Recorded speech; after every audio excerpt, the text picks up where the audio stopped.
Daniel Dubois ducks Joseph Parker, and myself and the main man, True Geordie, are going to break it down and talk about the heavyweight landscape. So, Brian, tell me your thoughts on the whole Daniel Dubois ducking Joseph Parker. I think it's very convenient, this, isn't it? And it's not that I don't think Daniel Dubois is like afraid of Joseph Parker, but if the management are looking after Daniel Dubois the way you'd think they are, like Frank Warren, he's his favourite teacher's pet, isn't he? Yeah. Like, if he's seeing an opportunity and going, you know what, Joseph Parker's a fucking hard fight, right? He's well-rounded. He's not the best at anything, in my opinion, but he's good in so many areas that it's not going to be the easiest of fights. Like, even if he does knock him out, it's going to be tricky, and there's a danger that and you might fuck yourself out of an undisputed title fight, which, as we know, don't come around often.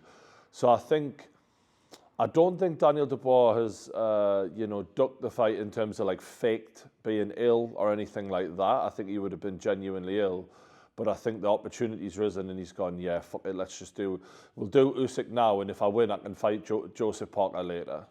This is the problem, because when you look at it, we've got to realise that boxing's a business. Yeah. As much as we all want to see the perfect fights and things go in the correct order, it just doesn't happen like that. And like you've just said there, the Oleksandr Usyk, the undisputed fight, is the most important fight because... Bigger money as well, I bet. Bigger money. And there's only 2 fights really left for Usyk. So realistically, if Daniel Dubois was to go and fight Parker next, how long is Usyk going to sit waiting for him to be ready to fight, if you know what I'm saying? So it's a shame as well, because for Joseph Parker, he now then has to fight another guy probably before he gets a world title fight. And because he's so well-rounded, I always wanted to see how he would do against Usyk. Yeah. Like, I think that gives Usyk some different problems, a bit of a chance of someone to maybe catch him with quick hands. I don't know. Like, I'd never bet against Usyk, to be honest with you, but it's a shame. And it looks now like, where does he go? Kabayel, maybe?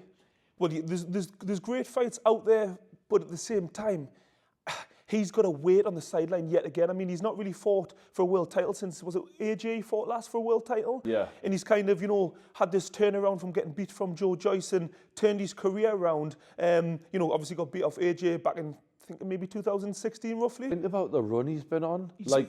He's fought the murderous row of boxers in the heavyweight division. You've got Bakoli last time, Zhang the time before that, and Wilder, and every time he beats anyone, everyone goes, they were shit anyway.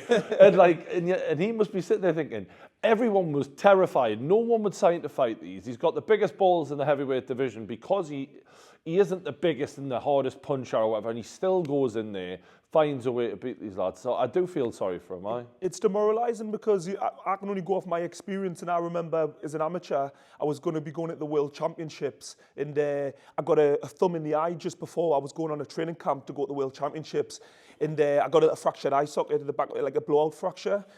And it's demoralising because you work towards it, that's your final, you get the opportunity you've been waiting for. And it wasn't even him that was ill? Well, in my situation, I got ill. I got ill. I got an injury. There's an argument to say that it should be Joseph Parker into the fight because he's the one who turned up and he's the one who won.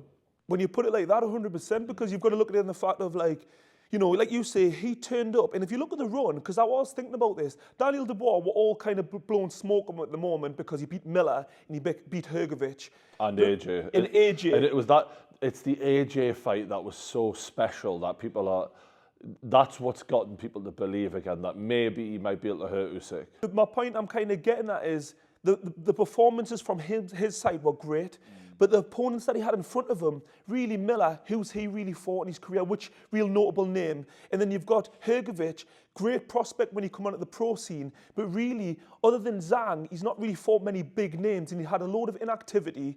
He clearly overlooked Dubois going into the fight. He thought it was going to be the same as the sparring sessions, and it definitely didn't go to plan. Yeah. And then we had AJ, who really turned up a shadow of his former self. So I don't want to discredit Dubois because he turned up on every time and he's delivered. But the opponents that he's fought, I think people are thinking, he's got a much better chance against Usyk now. Can I play devil's advocate though? Deontay Wilder, a shadow of his former self. Same thing that people said about AJ, you could say about Wilder. Yeah. Jan doesn't have the gas tank to close the show when he hurts you. And Bacoli showed up the most unfit we've ever seen a boxer in history. So you can't do that for both fighters, to be fair. When you look at them, and realistically, I mean, we're both thinking these are the next two guys, but like you've just said there, when you really stand back and look at it, realistically, none of the guys have really fought anyone who's been at the best, at the peak. The only guy really in the division who I'm looking at right now and thinking, oh, you're looking dangerous and you're performing, is Kabayel. Kabayel looks unbelievable. He's the only guy that I'm looking at thinking, you could give every single one of the guys we're talking about right now a problem. And like Oleksandr Usyk, again, someone who's he'll get on his chest, he'll work hard, because everyone that he fights, Usyk, they stand off him because he hypnotizes them. He's a southpaw. His movement's that good because he fights like a lighter weight. He's not like a traditional heavyweight, a bit slow on the feet. He's got that nimble footwork.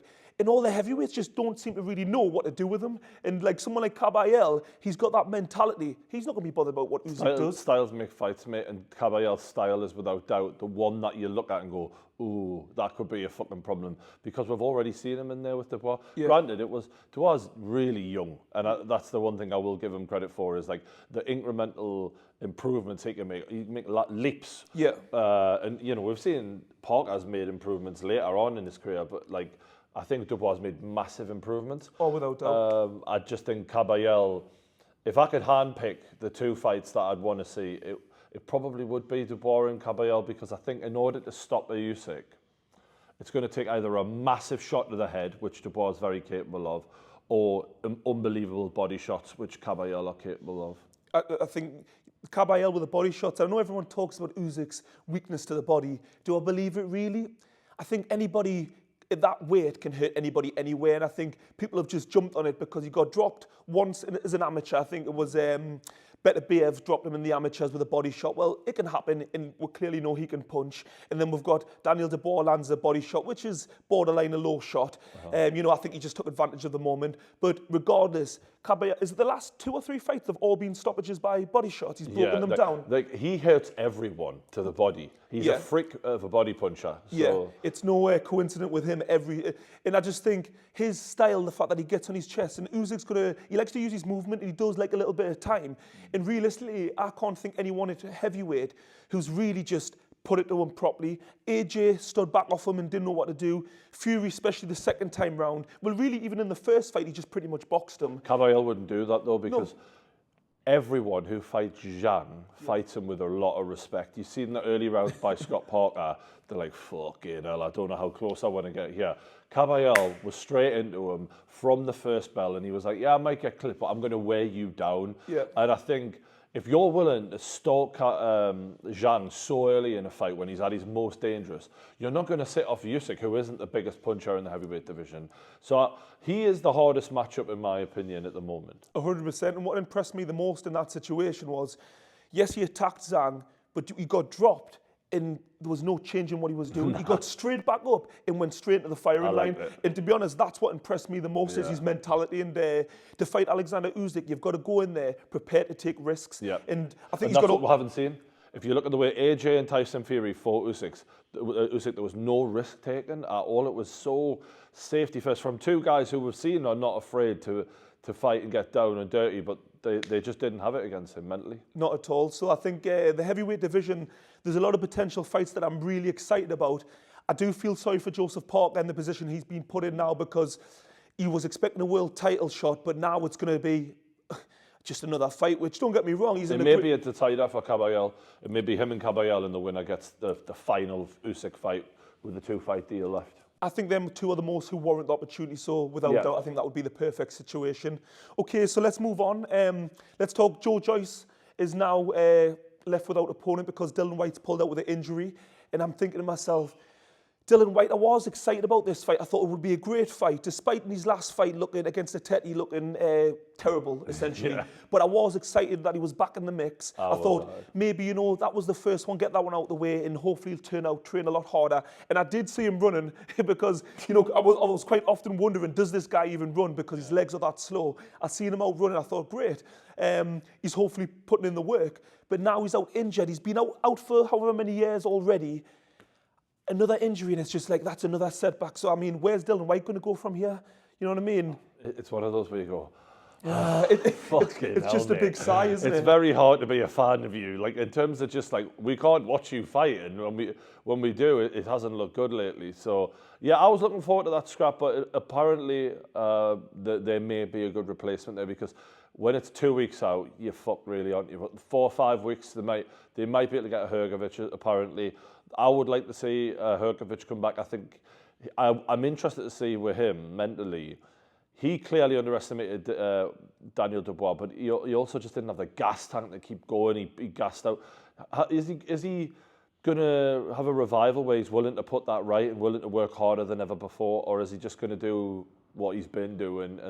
And you know, you see some fighters, they take a loss and they just shrink with every fight. Yeah. Otto Wallen, like classic example. The version of Otto Wallen we see in a Tyson Fury is miles away from the version he became against Derek Chisora, where he was just afraid. Yeah. So let's see what he's made of now. Well, I do hope Hrgovic, I hope it was a wake-up call, because, you know, he had the sparring stories. He thought it was going to be easy against Daniel because supposedly he'd stopped him in sparring or whatever had happened, which... I think he had.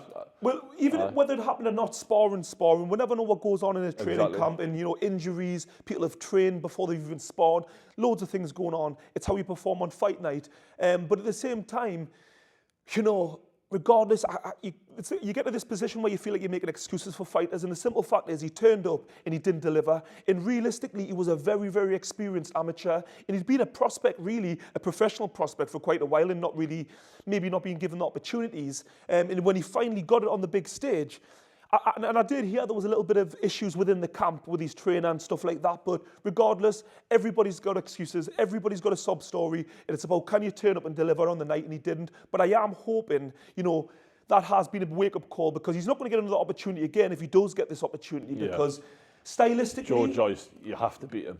Well, for 1 year, if you can't beat Joe Joyce, but even stylistically, I don't think he's not the most exciting. He's got that Eastern European style where, a bit like a Klitschko, he boxes, but he hasn't got Klitschko's powers that he had back in the day. But he stands up tall, he boxes. Me as a boxing purist, I do appreciate what he does, but he's not the most exciting.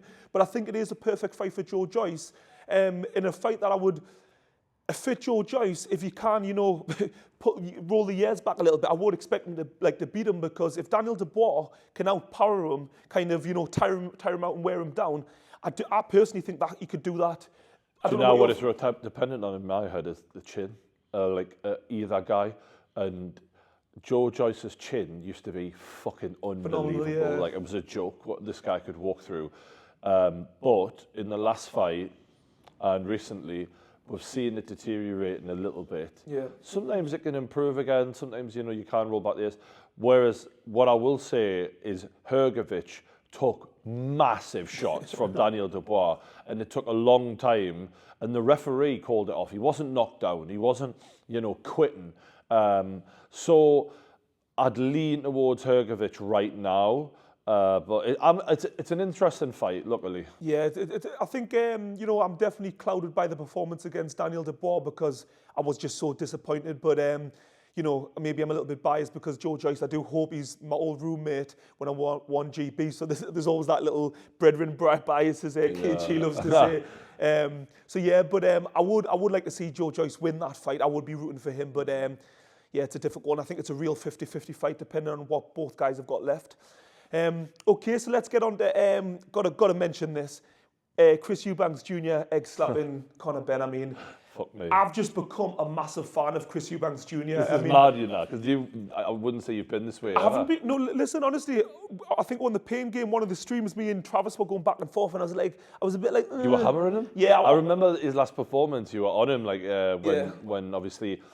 It was a decent performance, but you were wanting a bit more. I was wanting more, and I'll be honest though, when I did go and do a video on him fighting Conor Benn, I went and rewatched the fight that we were in Saudi against. What's the name of the guy? My brain's gone. Saramata. Yeah, I watched that fight, and actually when I watched it back, I was a little bit more impressed than I was when I watched it live. Yeah. But you know, forgetting performance, his personality, this mouth and build-up, he's got me. I'm drawn in. I'm excited. And I'm like, why have you waited till you're 35 years old or whatever he is right now to start being this level of showman? Like, And some people will point to the fact that his dad's not there anymore, but his dad hasn't been there for a while. And, you know, this is how you command attention. This is how you make people give a fuck. And, you know, I got to give him credit for not... The egg slap was one thing, but one of the things that I really thought, wow, you're pulling and playing with people around you. He messed with Eddie Hearn, and then... Obviously, the day after, they do another press conference where he's messing with Eddie Hearn again. And then the father, Nigel-Ben, who obviously was one of the guys who started this whole family rivalry 30 plus years ago, you know, he's a gentleman, Nigel-Ben, and he goes, look, I'm sorry about grabbing you, you know, da-da-da-da-da. And you're thinking to yourself, this is an opportunity for Chris Eubank to play the good guy and be like, you know what? Don't worry about it. I get why you did it. It's your son. It's all water under the bridge. And he was like, I'm going to give you a pass this time, but next time you won't get that arm back. It was cold. I was just like, not only is it such a cool line to say, and you know, it's a bit of fun. I don't think for 1 second that there's a lack of respect there deep down, but it got under the skin of Conor Benn so easily. And I thought, mate, what a fucking... And of course it would. It's his dad. Like, you could tell... Of the two lads, Conor Benn has a great relationship with his father, and Chris Eubank and his dad, it's a fucking mess, isn't it? I just feel like he's got everybody in the pockets. I just feel like he's literally like you said, he's been the ultimate showman. And why is it taking this long? And the only thing I can think of when you mention about his dad, I remember being in Sheffield and Chris Eubank Jr was sparring Carl Froch. And his dad turned up, Chris Eubank Sr turned up in a leather pair of pants, you know, a sleeveless... It's that sleeveless tank top he wears, isn't it, with his arms out? And sorry, my mic's just come off. No, it's that sleeveless tank top he wears everywhere. And he did this for ages, and you're looking at him like, bro, what's going on? Honestly, this is a weird fashion statement for a man who's, 50 years old? But even, I was like early 20s, and I just remember seeing him in the gym and thinking, what the hell's going on here? Like, bear in mind, when everyone comes into the boxing gym, you know, you've got the elite amateur boxing team, there's, you know, Carl Froch, you've got different professionals that come through the door, and he just slowly walks in, like a smooth criminal like Michael Jackson, just slowly comes in. And it's just, he didn't even need to open his mouth. He just commands the room so easily. And I often think when he was in the corner of Chris it was Jr., too much, wasn't it? It was too much. He took all the attention away. And it's his dad. You look up to your dad. And I think it almost took away from his own personality. And now maybe and don't get me wrong, I'd love to see his dad being involved in this situation. But, you know, hopefully, you know, as the fight comes closer, hopefully his dad will be there. We don't know. But I think he'll have let his son down if he doesn't turn up. I'm just saying that forever. That's shit. That like. I think it's such a difficult situation. Not to get too deep into it, but you know, Chris Senior's lost a son, and I think the whole rehydration clause. I think he's really scared about that situation, and you know, it's happening anyway, mate. I know. You make a good point, but if I was to talk to Chris Eubank Sr, I'd say, look. Your boy, he's a grown man. Yeah. He's going to do what he fucking wants with his life. And sometimes as a parent, you've just got to accept that and back him as best as you can. And you have a chance right now to be a part of a special moment where he, you know, fulfills the legacy as your son and he's never really done anything he's had some good fights, but he's lost some big fights. Yeah. And this is a chance for him to have a win over your arch-rival son and have a special moment in the ring with you afterwards. And you're just such a fucking stubborn, overbearing, opinionated bastard who can't let This lad is a 35-year-old man. Let him fly. Let him do what the fuck he wants. The simple fact is, like you say, the fight's happening, and you know why he's still denying that on his videos. I don't know if you're aware of that. He's saying it's not going to happen. I haven't seen too much of his stuff. I have seen that he's got a channel, but yeah, like the simple fact is, you can't turn the clock back. He's fighting now. Get on board. Life's too short, and you know, if the fact is that Nigel-Ben put his hand round Chris's neck. Where the fuck are you? Come on, he must have been watching. He must have been watching when the press conference was happening. If he didn't see that moment and think, okay, that's the bat signal. Now I need to get That's the moment where he gets off the chair and he goes, not under my roof. Yeah, my old rival just put his hands on my son's neck. I mean, forgetting rival, the minute someone puts your hands on your son's neck, you know, you're there. Yeah. So if he doesn't now, I will be thinking, Jesus, like, you are one hell of a stubborn man. But But yeah, just that whole situation with Chris, he's running the show and I'm absolutely loving it. He's absolutely selling the show single-handedly. And like I say, he's made me a huge fan. Do you think he's in the head of Conor Benn, or do you think Conor Benn's just going to do what he's going to do regardless? Do you know what it is? I think when it comes to Conor, everybody's in his head. You know what I mean? This is the thing. I think he's one of those always people, angry, yeah. He's angry. He's like his dad, Nigel Benn, back in the day was exactly the same. He was like the world's against me, and it was like he was taking on everyone.